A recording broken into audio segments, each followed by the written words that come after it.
I'm Katie Mintz. It's Monday, April 13th, and here's what's happening in Apple Valley and Rosemount. The District 196 School Board meets tonight at 6 p.m. at Dakota Ridge School in Apple Valley. There are a couple of big issue items on the agenda.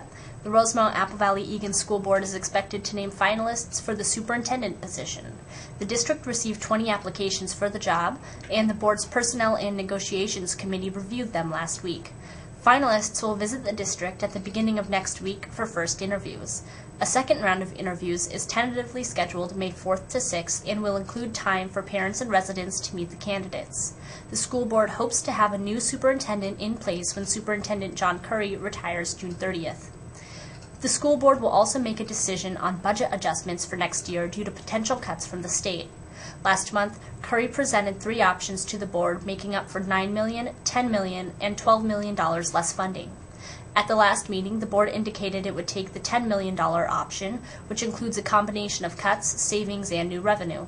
With about $2.5 million expected in federal stimulus dollars, actual cuts in the scenario would amount to about $4.8 million. Approximately $1.8 million would be cut through salary negotiations. Another $1.4 million is saved by requiring schools to cover benefits for staff purchased beyond the usual allocation and through the elimination of supplemental funding to schools that exceed their budgets. There would also be a 10% cut in per-pupil instructional costs, which is primarily supplies, saving another $400,000. The cuts would impact 35 jobs, with an additional 11 teachers lost due to declining enrollment. Other items up for discussion at the meeting are the student transfers policy and regulations for community use of district facilities and for admission charges to school events.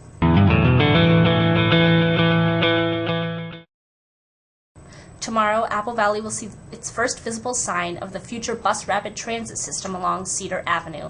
A groundbreaking ceremony for the new transit station is 2 p.m. Tuesday at its future site. The Minnesota Valley Transit Authority, along with Dakota County and many other partners, are putting on the construction kickoff ceremony. The event is free and open to the public. Cookies and coffee will be served. Following the event, there will be an open house 3 to 6 p.m. at the site of the current Apple Valley Transit Station. Visitors will be able to sit in the driver's seat of a bus specially designed for the shoulder-running bus rapid transit system. Construction of the new station will begin this month and should be completed by December 2009. The station will include level boarding platforms so riders can walk directly onto buses. It will also feature heated passenger skyways and elevators. A multi-level parking structure, along with a parking lot, will provide space for 750 vehicles.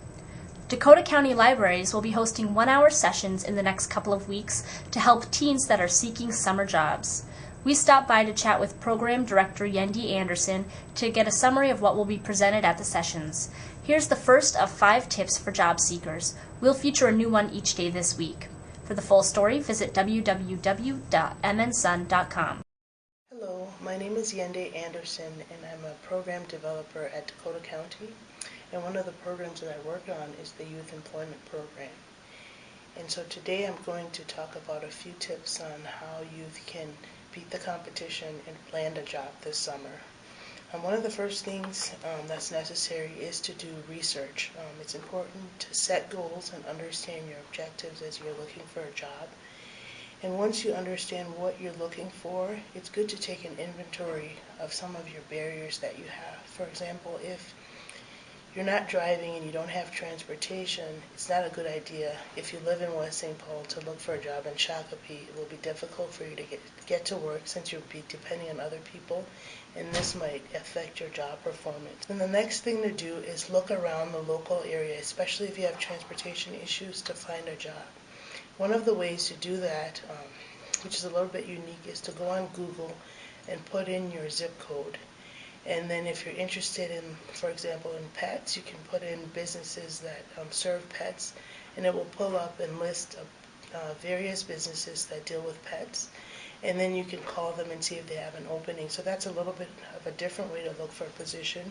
You can also go to the major businesses in your area and see if they have openings.